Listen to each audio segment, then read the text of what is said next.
Number one, let's start with what happened yesterday, because she has gone viral, all right? She's gone viral over hot girls eat Arby's. Yeah. She was wearing this outfit, this arrangement into the Chicago Sky game.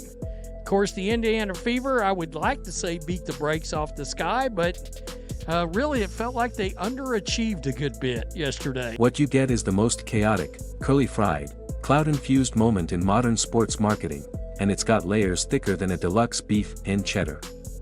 Sophie Cunningham, unbothered and possibly sponsored, struts in rocking an Arby's tee like it's couture, and boom, 800,000 eyeballs lock in like it's the WNBA finals and free waffle fries are on the line. Let's be clear, this wasn't just a shirt.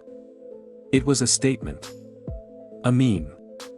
A marketing miracle wrapped in roast beef and dipped in horseradish sauce. While some players are posting box scores, Sophie's out here dropping fashion fast food collabs and turning sideline interviews into viral runway shows, and enter Angel Reese. Normally the queen of headlines, highlight reels, and hot takes. But suddenly, she's watching Sophie and a curly fry graphic siphon all the attention like someone just unplugged her ring light mid-selfie. The tension? Palpable. The shade? Lightly seasoned, but unmistakable, because here's the twist, it's not just about the shirt. It's about control. It's about narrative. It's about who gets to drive the culture forward when everyone's eyes are finally on the league. And Sophie? She hijacked that momentum with one perfectly timed tee and a smirk that says, "I really do have the meats." So yeah, this isn't just about beef. It's about roast beef, branding battles, and a side of spicy resentment. The WNBA wanted growth. Turns out it might come with a drive-through window and a marketing plan dipped in curly fries. Sophie Cunningham's t-shirt became a marketing phenomenon. Sophie Cunningham currently plays for the Indiana Fever and has now become one of the most recognizable WNBA players. And for Barbie night, she pulled up wearing a shirt that said "Hot Girls Eat Arby's," and the internet lost it. But here's the real backstory. A few months earlier, Sophie posted a video rating Arby's. And that video was just her being authentic in herself. And that puppy went viral. I think I'm gonna go ahead and give Arby's a solid 9 out of 10. Then following this, the phrase "hot girls eat Arby's" started flying around. And it turns out that Arby's has been saying this since 2023. Somewhere between tip-offs and Twitter feuds, the WNBA morphed into something else entirely, not quite sport, not quite spectacle, but a swirling mix of athleticism, aesthetics, and absolute chaos. And somehow, Sophie Cunningham is at the center of it all, not with a game winner, but with a fast food tee and a side of curly fries. She didn't need a crossover. No buzzer beater. Just unapologetic energy and a vibe so specific it cracked the algorithm.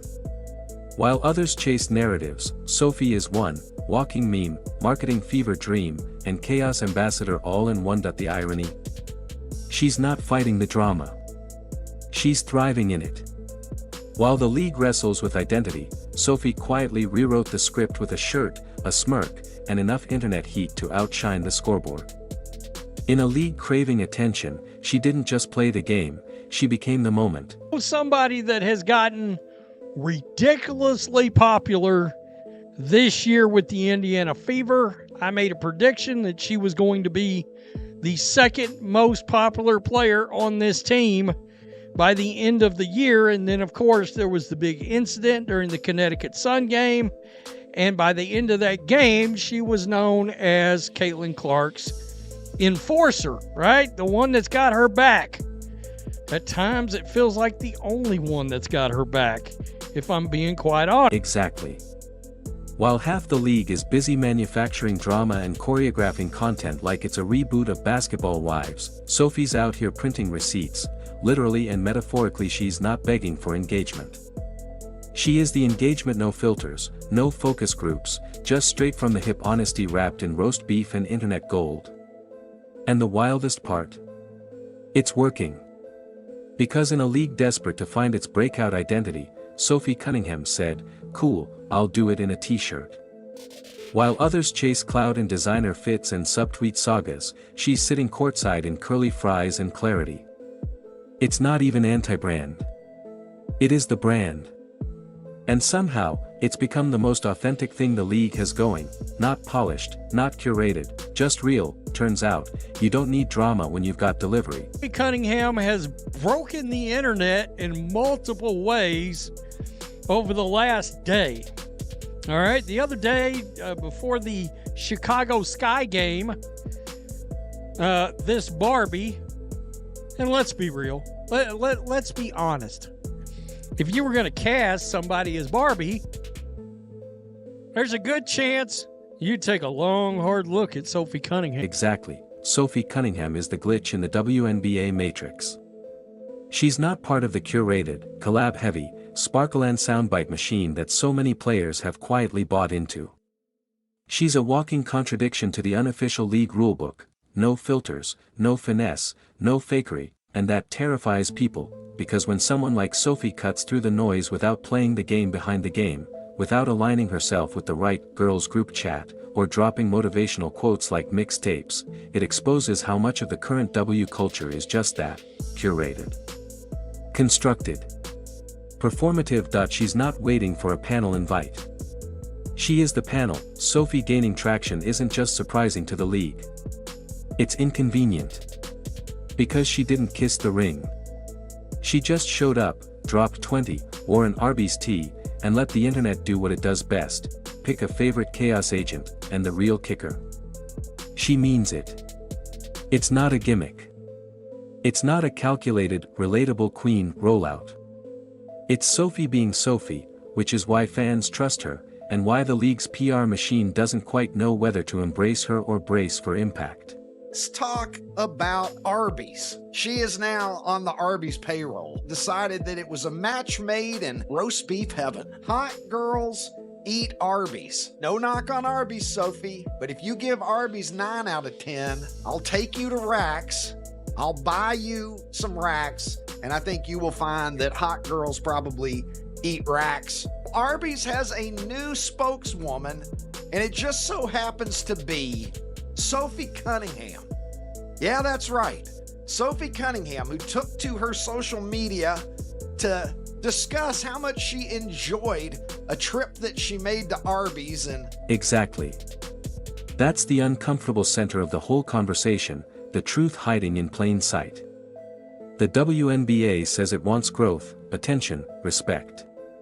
But when it comes to who gets amplified, who gets the brand deals, the media love, the league-sponsored storylines, too often it's not the ones dropping 20 and locking up the opposing team's best player. It's the ones who fit a marketable mold: safe, polished, social media ready. Meanwhile, players like Aaliyah Edwards are out here dominating without theatrics. Caitlin Clark, shifted the entire axis of the league because she showed up and just hooped, no apology, no branding masterclass. And Sophie? She's thriving simply by being real. That shouldn't be revolutionary, but it is, and here's the hard part: Black women have been doing this at the highest level for years. Winning, grinding, carrying teams, building culture. But unless they come with a viral moment or a made-for-TV personality, they get overlooked, or worse, undercut. It's not a talent problem. It's a spotlight problem. The league wants stories, but it keeps ignoring the realest ones, and fans. They see it. They're not dumb. They're starting to cheer louder for authenticity than for algorithms. Because the truth is, basketball sells, but only when the league has the courage to sell everyone playing it. 100,000 followers overnight. I don't know if you guys knew, she had like 300 or something less than 48 hours ago. Insane. The enforcer has arrived. And she even posted like twice since then, bro. She's totally taken it to a whole new level. Like, Caitlin Clark has a new star. This is like a new star in the WNBA. People ain't gonna like it. People aren't gonna like it. Trace Leches, you know what I'm saying? Caitlin Clark, Sophie Cunningham, and Lexi Hull, which, by the way, kind of was obsessed with her before she even came along. So exactly. It's the irony no one in power wants to name. The league says, grow the game, but what they really mean is, grow the parts of the game we can control. The ones they can brand. Package. Align with a sponsor. And when someone like Sophie Cunningham flips the script, no glam, no campaign, no PR push, and still wins the spotlight with nothing but confidence and a $10 Arby's tea. Suddenly it's chaos in the group chat. Why? Because it wasn't approved. Because it didn't come from the inner circle. Because it wasn't polished, politicized, or filtered to fit the image they're pushing. Sophie didn't fit the algorithm, she broke it. And that disruption made the system nervous. The truth. The WNBA didn't expect her to be the moment. So instead of leaning in, they got weird. Silent. Shady. The same fans and voices who begged for personalities turned hostile when one showed up they didn't control. It reveals a brutal double standard. Visibility is only encouraged when it checks the right boxes. Be loud, but not that kind of loud. Be marketable, but only in ways they understand. Be yourself, but only if that self doesn't outshine the chosen few, and that's the problem. Because real growth, actual equity, doesn't happen when attention is rationed. It happens when you let the whole league breathe. When you let talent, authenticity, and charisma win on their own terms, even if it comes with roast beef. One thing I like about Sophie is that she's tough. So when Caitlin Clark last week, or not last week, a couple days ago, when Caitlin Clark got destroyed, her girl Sophie came to her defense, and this was the most beast mode thing that I've seen a woman do in WNBA history. Now, Sophie, who's my one of my favorites now, she's become one of my favorite WNBA players. I'm gonna watch her too, like I watch Caitlin. Look at what she did, and people may not say that this was in response or whatever the case may be, but I feel like Sophie is like, you want to play? Exactly. And this is where the whole conversation peels back to something deeper than merch drops or viral moments. Sophie isn't the threat, authenticity is. Because when someone rises without the carefully managed narrative, without the sponsorship strategy, without the social media choreography, it exposes just how hollow some of the league's current priorities are.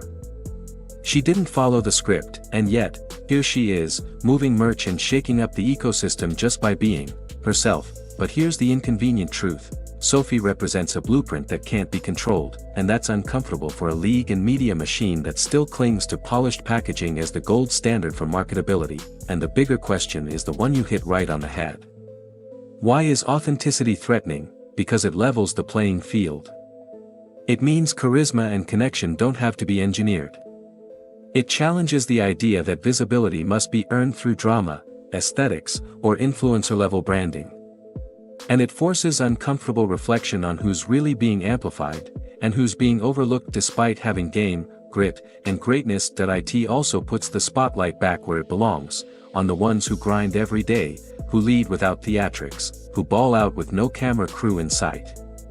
The ones whose marketability isn't a product, it's a byproduct of being real, consistent, and undeniably good. If the league wants to evolve, for real, it has to stop treating players like curated personalities and start celebrating them as athletes first.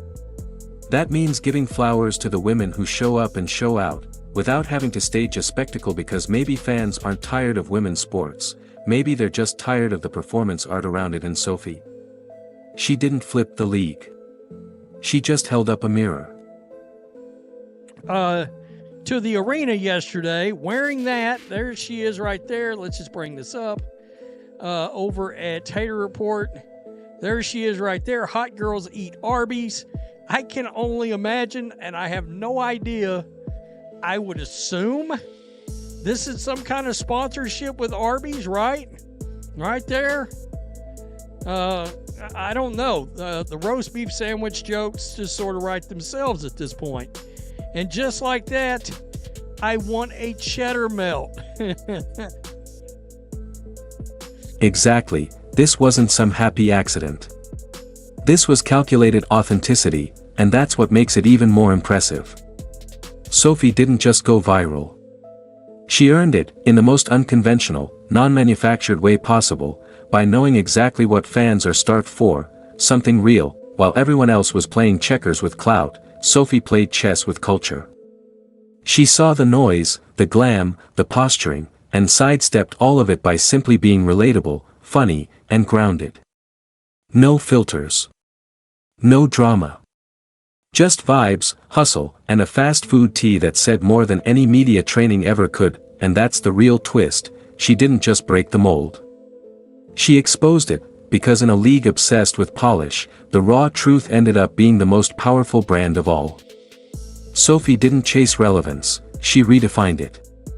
And in doing so, she proved that you don't need viral stunts, fake feuds, or curated personas to connect.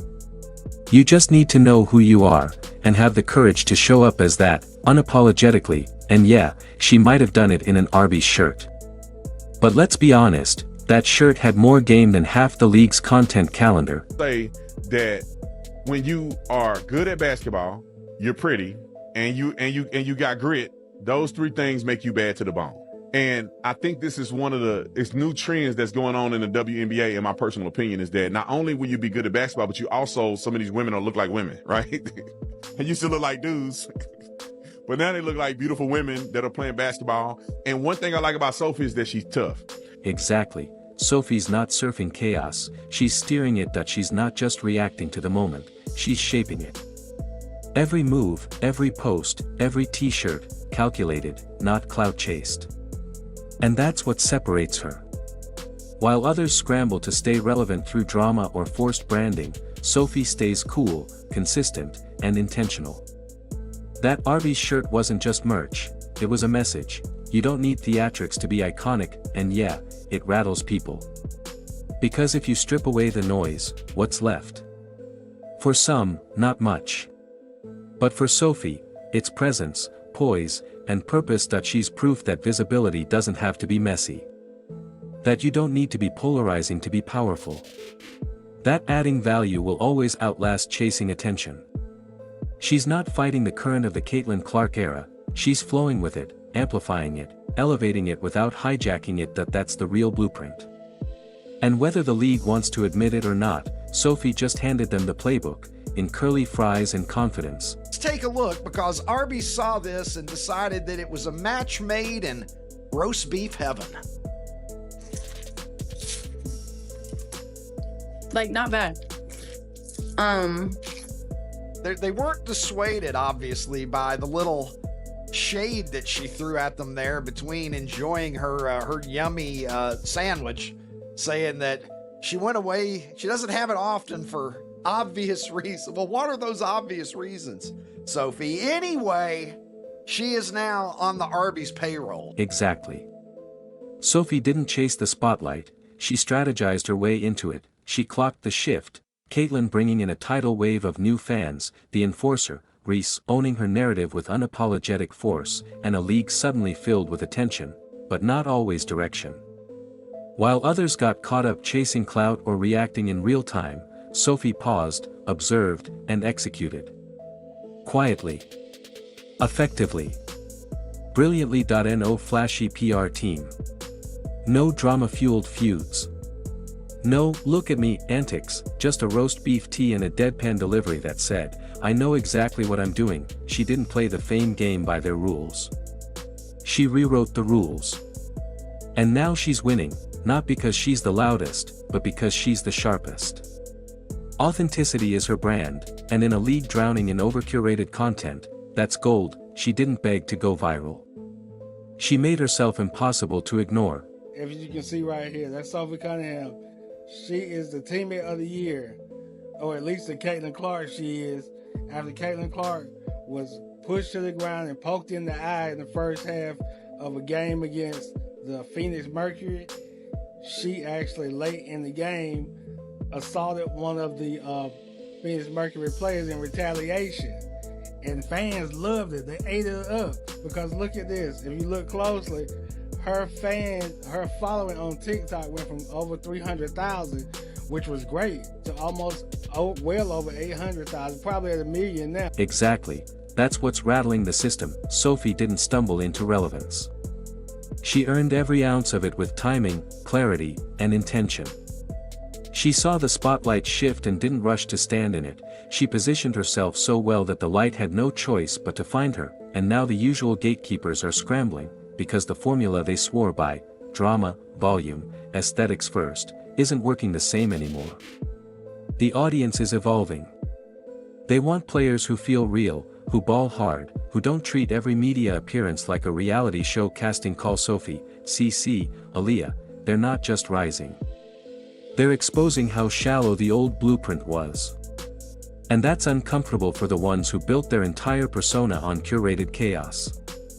Because if the hype machine can run without the drama, what's left for those who relied on it? So now, the whispers come in, she's only big because of Caitlyn.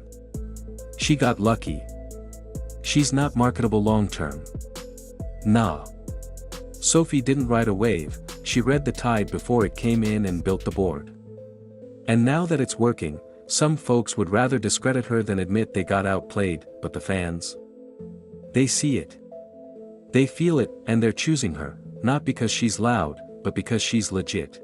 Caitlin Clark's teammate Sophie Cunningham's jersey has officially sold out on the Fever website. And this comes the same week as the chippy foul that led to some ejections at the end of the game. It was a bit of a revenge foul taken up for Caitlin Clark after a hard foul on the other end. And then immediately a petition online from the Caitlin Clark haters to have Sophie Cunningham removed from the WNBA. They're trying to get folks to sign it. They said what she displayed tonight was disgusting. And yeah, it was a hard foul, but now it has the Caitlin Clark fans rallying around her, buying up her jerseys to the point they've officially sold out. Fortunately for this petition, I think they just turned Sophie Cunningham into a new WNBA A-list super. Exactly, and that's the quiet revolution happening right now. The WNBA wanted visibility. It begged for it, rightfully so. Years of fighting for airtime, coverage, respect. But now that it's finally arriving, not through a slick PR rollout, but through actual personalities and genuine moments, the league doesn't seem ready unless the story fits their pre-approved narrative, and that's the disconnect. You can't control authenticity. You can't manufacture vibes. You can't brand your way into culture, you build it, or better yet, earn it. Sophie, Caitlyn, the enforcer, they didn't wait for the league to catch up. They created their own lanes and the audience followed, because what the league doesn't want to admit is this: people are tired of the performative, tired of the overstyled, overproduced, underdelivered branding experiments, tired of seeing talent buried under gimmicks, and when someone like Sophie shows up, unapologetic, unfiltered, unbothered, it hits different.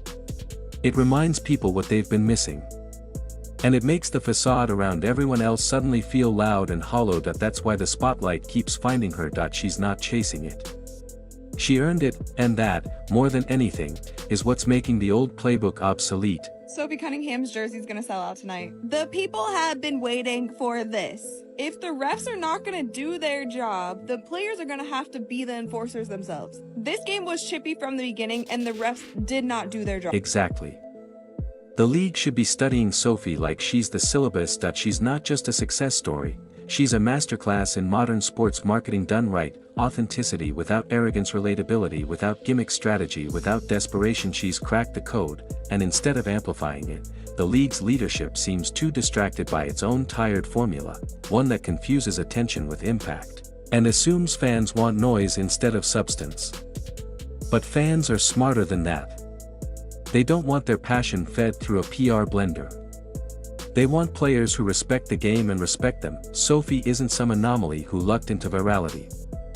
She built this, she read the room, saw what wasn't working, and filled the gap with something the league didn't even know it needed, a real one with no agenda but to play, connect, and keep it moving. And you're right, fans are rewarding it in real time, not because she's screaming for attention, but because she doesn't need to. So while others are out here crafting feuds and filming skits, Sophie's playing the long game, turning t-shirts into traction and quiet confidence into a movement. She's not an exception. She's the blueprint, and if the league's smart, it'll realize that before the fans decide they've outgrown the noise entirely.